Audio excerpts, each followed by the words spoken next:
ಆತ್ಮೀಯ H16 news ಅರ್ಥಾತ್ ಹೇ ಸೀತಾರಾಮಗೆ ಸ್ವಾಗತ.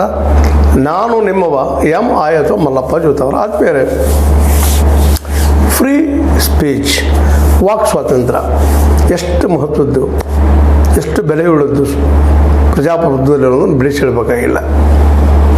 ನಮ್ಮ ಕಾಂಗ್ರೆಸ್ಸಿನ ಸಂಸದ ಇಮ್ರಾನ್ ಪ್ರತಾಪ್ ಗಡಿ ಅವರು ಗುಜರಾತ್ದವರು ಜಾಮ್ನಗರದ ಒಂದು ಏರಿಯಾದಲ್ಲೇ ಇವ್ರ ಮೇಲೆ ಕೇಸ್ ಆಯಿತು, FIR ಜಾಮ್ನಗರದಲ್ಲೇ, ಗುಜರಾತ್ ಸ್ಟೇಟದ್ದು. ಯಾಕೆ ಕೇಸ್ ಆಯಿತು, FIR ಆಯಿತು ಅಂದ್ರೆ ಮೇಲೆ ए खून से प्यासे बात सुनो ಈ ಕವನಕ್ಕೆ, ಬಾತ್ ಸುನೋ ಈ ಕವನಕ್ಕೆ. ಈ ಕವನದಲ್ಲಿ ಮುಂದೆ ಬಿಚ್ಕೋತ ಹೋಗ್ತದೆ. ರಕ್ತದ ಪಿಪಾಸೆಗಳೇ ನನ್ನ ಮಾತು ಕೇಳ್ರೇನು ಅಂತ ಕವನಕ್ಕೆ FIR ಆಗಿ ಅದು ಬ್ಯಾನ್ ಮಾಡುವಂಥ ಪ್ರಯತ್ನವನ್ನು ಅಲ್ಲಿ ಕೋರ್ಟ್ ಮಾಡಿತ್ತು. ಅದು ಹೈಕೋರ್ಟಿಗೆ ಬಂದಾಗ ಹೈಕೋರ್ಟ್ ಅದನ್ನು ಪ್ರಶ್ನೆ ಮಾಡಿದ, ಹೈಕೋರ್ಟ್ನೆಲ್ಲ ಅದು ತಳ್ಳಿ ಹಾಕಿದ್ದು. ಅದನ್ನು ತೆಗೆದುಕೊಂಡು ಹೋದಂಥ ನಮ್ಮ ಇಮ್ರಾನ್ ಪ್ರತಾಪ್ ಗಡಿ ನಮ್ಮ MP ಅವರು ಅದಕ್ಕೆ ಸುಪ್ರೀಂ ಕೋರ್ಟ್ ಇವತ್ತು ಅದನ್ನು ರದ್ದುಗೊಳಿಸಿದೆ FIR. ಇದು ಒಳ್ಳೆಯ ಬೆಳವಣಿಗೆ. ಯಾಕಂದರೆ ಪ್ರಜಾಪ್ರಭುತ್ವದಲ್ಲಿ ಹಾಸ್ಯ, ವ್ಯಂಗ್ಯ, ಕಾವ್ಯ, ಕವನ, ಬರವಣಿಗೆ ಇವೆಲ್ಲ ಬೇಕಾಗ್ತಿದ್ದೇನೆ ರೀ. ಇವೆಲ್ಲ ಹೋಗೋದು ಶಾಂತಿ ನೆಲೆಗಟ್ಟಿನಲ್ಲೇ. ಇಲ್ಲೇ ಇವುಗಳಿಂದ, ಕಾವ್ಯದಿಂದ, ಕವನದಿಂದ ಒಂದು ಕ್ರಾಂತಿ, ಬಡದಾಟ, ಯುದ್ಧ ಆಗ್ತಾ ಹೋಗೋದು ಭಾಳ ತಪ್ಪ ಅನ್ನುವಂಥ ಮಾತನ್ನು ನಮ್ಮ ಏನಪ್ಪ ಅಂದ್ರೆ ಸುಪ್ರೀಂ ಕೋರ್ಟ್ ನ್ಯಾಯಮೂರ್ತಿಗಳಾದಂಥ ಅಭಯ್ ಎಸ್ ಓಕಾ ಮತ್ತು ಉಜ್ವಲ್ ಬೋಯಾನ್ ಇವು ಪೀಠ ಸ್ಪಷ್ಟವಾಗಿ ಹೇಳಿಬಿಟ್ಟದ. ಕಾವ್ಯ, ನಾಟಕ, ಚಲನಚಿತ್ರ ಮತ್ತು ಸ್ಟ್ಯಾಂಡಪ್ ಕಾಮಿಡಿ, ವಿಡಂಬನ ಸಾಹಿತ್ಯ ಹಾಗೂ ಕಲೆ ಸೇರಿದಂತೆ ವೇದಿಕೆ ಕಾರ್ಯಕ್ರಮಗಳು ಮಾನವನ ಜೀವನವನ್ನು ಹೆಚ್ಚು ಅರ್ಥಪೂರ್ಣವಾಗಿಸುತ್ತವೆ, ವಾಗಿಸಿವೆ ಅನ್ನೋ ಮಾತನ್ನು ಸ್ಪಷ್ಟವಾಗಿ ಹೇಳ್ತಾ ಇದ್ದಾರೆ ಅವರು, ಸುಪ್ರೀಂ ಕೋರ್ಟ್ ಜಡ್ಜಸ್. ಇದು ನಮ್ಮನ್ನು ವಿಮರ್ಶೆಗಳು ಮಾಡುವಂಥದ್ದು, ನಮ್ಮಲ್ಲಿ ದೋಷಗಳನ್ನು ನಮಗೆ ತಿಳಿಸುವಂಥದ್ದು. ನಮ್ಮ ಬಗ್ಗೆ ಕಾಮಿಡಿ ಮಾಡಿದಾಗ, ನಾವು ಟೀಕೆ ಮಾಡಿದಾಗ ನಾವು ಅದನ್ನು ವಿಮರ್ಶೆಗೊಳಪಡಿಸಿ ತಿದ್ದುಕೋಬೇಕು. ಅದು ಸಮಾಜಕ್ಕೆ ಕೆಟ್ಟ ಪರಿಣಾಮ ಬೀರ್ತದೆ ಅನ್ನೋ ಹಂಗೆ ನೋಡಬಾರ್ದು ಅನ್ನೋಂಥ ಮಾತನ್ನು. ಹೌದು, ನಿಜವಾಗಿ ಕಾವ್ಯ ಅಂದರೆ ಏನು? ಕಾವ್ಯ ಅಂದರೆ ಕಾಂತಾ ಸಂಹಿತೆ. ಕಾಂತಾ ಸಂಹಿತೆ ಅಂದರೆ ನಮ್ಮ ಪ್ರೀತಿಯ ವಲ್ಲಭೆ ಇದ್ದಂಗೆ, ಹೆಂಡತಿ ಇದ್ದಂಗೆ ಅಥವಾ ಗೆಳತಿ ಇದ್ದಂಗೆ ನಮ್ಮನ್ನು ತನ್ನ ಅರ್ಥಪೂರ್ಣವಾದ ಮಾತುಗಳಿಂದ, ಪ್ರೀತಿಯ ಮಾತುಗಳಿಂದ, ವ್ಯಂಗ್ಯದ ಮಾತುಗಳಿಂದ, ಚುಚ್ಚುವ ಮಾತುಗಳಿಂದ ತಿದ್ದುವಂಥ ನಾವು ತಪ್ಪು ಮಾಡಿದಾಗ. ಅದೇ ಕೂನ್ ಸೆ ಪ್ಯಾಸೆ ಗುಜರಾತ್ದಲ್ಲಿ ಏನು ಹಂಗೆ ಆಯಿತು, ಏನೇನಾಯಿತು ಎಲ್ಲರೂ ನೋಡಿದ್ದದ. ಅದ್ರಲ್ಲಿ ಯಾರು ಕೈವಾಡ ಏನು ನಾವು ತಪ್ಪಿಸ್ಕೊಳ್ಬೋದು ಕಾನೂನಿನ ಕೈಯಿಂದ, ಸಾಕ್ಷಿಗಳಿಲ್ಲದ. ಆದ್ರೆ ನಡೆದಿದ್ದೇನೆ ಸುಳ್ಳಲ್ಲ. ಆ ರಕ್ತ ಪಿಪಾಸೆಗಳಿಂದ ಏನೇನು ಆಯಿತು, ಏನೇನಿಲ್ಲ, ಇವತ್ತಿಗೂ ಅಲ್ಲಿಯ ಕುಟುಂಬಗಳು ಎಷ್ಟೊಂದು ಒದ್ದಾಡ್ತಾ ಇದ್ದೇವೆ ಅನ್ನೋದನ್ನು ನೆನಪಿಸ್ಕೊಂಡಾಗ ಈ ಕವನಕ್ಕೊಂದು ಅರ್ಥತೆ ಬರ್ತದೆ, ಅರ್ಥಪೂರ್ಣತೆ ಬರ್ತದೆ. ಇಂಥವು ಆಗಬಾರ್ದು.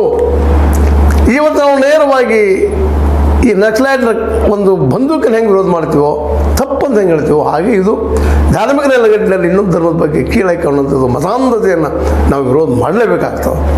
ಆ ದಿಶೆಯಲ್ಲಿ ಇಮ್ರಾನ್ ಪ್ರತಾಪ್ ಗಡಿ ಅವರು ಒಂದು ಕವನ ರಚನೆ ಮಾಡಿ ಮನೆಗಳನ್ನು ತಿದ್ದುವಂಥ ಪ್ರಯತ್ನ ಮಾಡಿದ್ದಾರೆ. ಆದರೆ ಅದರ ಮೇಲೆ ಅಲ್ಲಿಯ ಕೆಲವು ಜನ ಅನ್ಬೋದು ಅಥವಾ ಅಲ್ಲಿಯ ವ್ಯವಸ್ಥೆ ಅನ್ಬೋದು, ಇದು ನಮ್ಮಲ್ಲಿ ದ್ವೇಷವನ್ನು ಬಿತ್ತದೆ, ಹಿಂದೂ ಮುಸ್ಲಿಂ ಮತ್ತೆ ಅದು ಬಿತ್ತದೆ ಅನ್ನೋದು ನೆಲೆಗಟ್ಟಲ್ಲಿ ವಿರೋಧ ಮಾಡಿದಾಗ ಅದ್ರ ಮೇಲೆ FIR ಆಗ್ತದೆ. ಅದು ಅಲ್ಲಿಯ ಗುಜರಾತ್ ಹೈಕೋರ್ಟಿಗೆ ಹೋಗ್ತದೆ. ಅಲ್ಲಿ ಹೋದಾಗ ಅಲ್ಲಿಯೂ ಸಹಿತ ಗುಜರಾತ್ ಹೈಕೋರ್ಟ್ನಲ್ಲೇ ಅದು ಅವ್ರಿಗೆ FIR ರದ್ದು ಮಾಡೋದಿಲ್ಲ. ಈಗ ಸುಪ್ರೀಂ ಕೋರ್ಟ್ನಲ್ಲಿ ರದ್ದಾಗಿದೆ. ಅದರಿಂದ ಸುಪ್ರೀಂ ಕೋರ್ಟ್ನಲ್ಲಿ ರದ್ದಾಗಿದೆ. ಯಾಕಂತಂದ್ರೆ ಇದು ಕಾವ್ಯ ಇದ್ದಿದ್ದು ಅಥವಾ ಇದು ಕಾಂತಾ ಸಂಹಿತ ಇದ್ದಂಥ ಕಾವ್ಯ ಇದು ಕ್ರಾಂತಿಗಾಗಲಿ ಇನ್ನೊಂದಕ್ಕೆ ಕಾರಣ ಆಗುವುದು ಇಲ್ಲ. ಇದು ಸಮಾಜದ ಪರಿವರ್ತನೆಗೆ, ಬದಲಾವಣೆಗೆ, ಒಂದು ವಿಕಾಸವಾದಕ್ಕೆ ಹೆಲ್ಪ್ ಆಗುವಂಥದ್ದು ಅನ್ನುವಂಥ ಸ್ಪಷ್ಟವಾದ ನಿರ್ಧಾರ ತೆಗೆದುಕೊಂಡು ಈ FIR ರದ್ದು ಮಾಡಿದ್ದಾರಂತ. ಯಾಕಂದರೆ ಈಗಾಗಲೇ ಗುಜರಾತ್ ಆಗಿರ್ಬೋದು, ಇಡೀ ದೇಶದ ನಮ್ಮ ಭಾಳಷ್ಟು ಜನಗಳ ಮನಗಳ ಪೊಲ್ಯೂಟೆಡ್ ಆಗಿದೆ, ಹೊಲಸಾಗಿದ್ದಾವೆ. ಮತಾಂಧತೆ ಹೆಚ್ಚಾಗಿ ಅನೇಕ ನಮ್ಮಲ್ಲಿ ಈ ಒಂದು ಏನಪ್ಪ ಅಂದ್ರೆ ಮಾಬ್ ಲಿಂಚಿಂಗ್ ಆಗಿರ್ಬೋದು, ಮತ್ತೇನೋ ಆಗಿರ್ಬೋದು, ಅಥವಾ ಮರ್ಯಾದಾ ಹತ್ಯೆಗಳಾಗಿರ್ಬೋದು, ಇವೆಲ್ಲವೂ ಇವತ್ತು ನಾವು ನೋಡ್ತಾ ಇದ್ದೀವಿ. ಇದಕ್ಕೆಲ್ಲ ಕಾರಣ ಏನಪ್ಪ ಅಂದ್ರೆ ಈ ಒಂದು ದ್ವೇಷ ಅಥವಾ ಈ ಒಂದು ಒಬ್ಬರ ಮೇಲೆ ಇದ್ದಂಥ ಒಂದು ಏನು ಅಸೂಯೆ, ಇವೆಲ್ಲ ಇವತ್ತು ಕಾರಣ ಆಗ್ತಾ ಇದ್ದಾವೆ. ಈ ನೆಲೆಯಲ್ಲೇ ಈ ಕವನ ಇದ್ದಂಥದ್ದು ಮಾಡುವಂಥದ್ದಲ್ಲ, ಇದು ನಮ್ಮನ್ನು ಬದಲಾಯಿಸುವಂಥದ್ದು ಮತ್ತು ಮನಪರಿವರ್ತನೆ ಮಾಡುವಂಥದ್ದು. ಅದಕ್ಕಾಗಿ ನಮ್ಮ ಇಮ್ರಾನ್ ಪ್ರತಾಪ್ ಗಡಿ ಕವಿ ಬರೆದಂಥ ಈ ಕವನ ಇದನ್ನು ನೀವು ಬ್ಯಾನ್ ಮಾಡೋ ಅವಶ್ಯಕತೆ ಇಲ್ಲ ಅನ್ನುವಂಥ ಮಾತನ್ನು ಸ್ಪಷ್ಟವಾಗಿ ಅದು ರದ್ದು ಮಾಡಿದ್ದಾರೆ.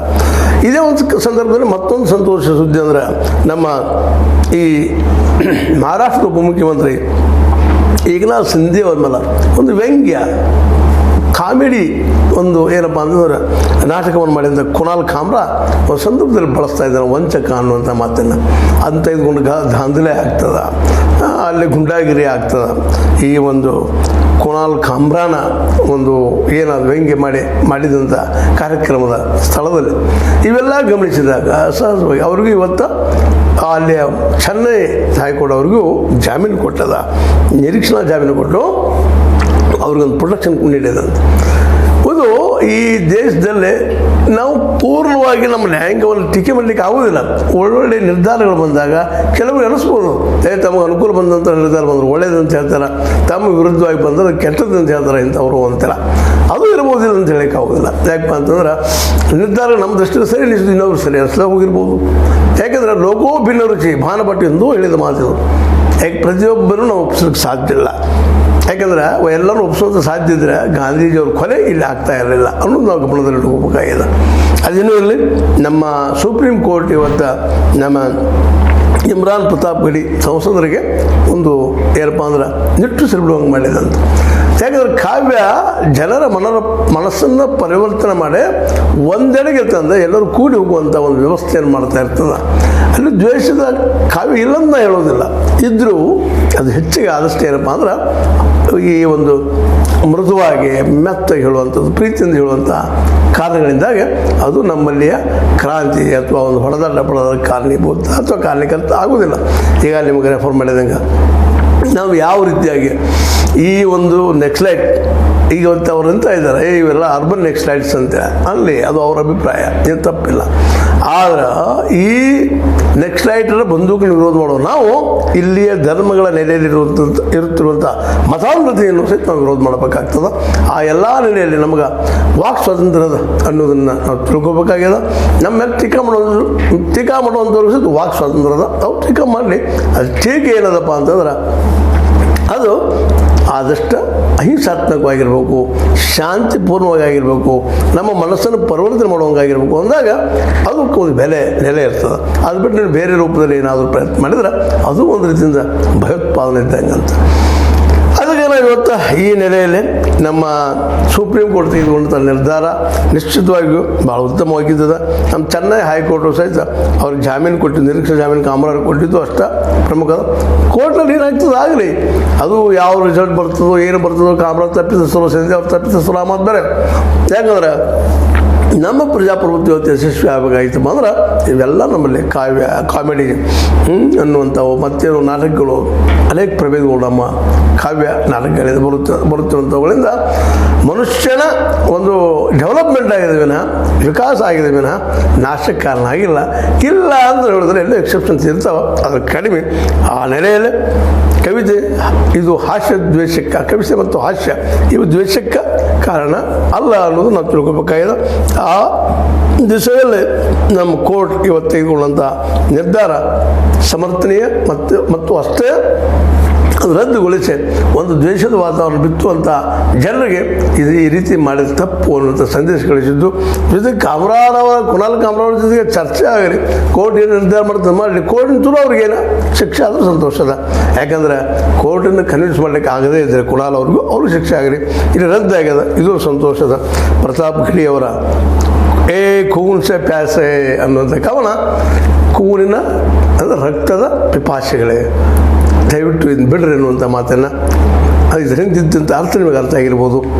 ಆ ಒಂದು ಅರ್ಥ ನೆಲೆಗಟ್ಟಲು ಹೇಳಿದ್ದಾರೆ ವಿನಃ ಶಾಂತಿಯಿಂದ ಇರಪ್ಪ, ನಾವು ಶಾಂತಿಯಿಂದ ಇದ್ದೀವಿ, ನೀವು ಇರ್ರಿ ಅನ್ನುವಂಥ ಸಂದೇಶವನ್ನು ಬಿತ್ತುವ ಪ್ರಯತ್ನ ಮಾಡಿದ್ದೇವೆ. ಮತ್ತಾರಿಗೂ ನೋವು ಆಗ್ಬೇಕಂತ ಇಲ್ಲ ಅನ್ನೋದನ್ನು ಕೋರ್ಟ್ ಮನಗಂಡ, ಸುಪ್ರೀಂ ಕೋರ್ಟ್ ಮನಗಂಡ ಇವತ್ತು ಅವರ ಮೇಲಾದಂಥ FIR ರದ್ದು ಮಾಡಿದೆ.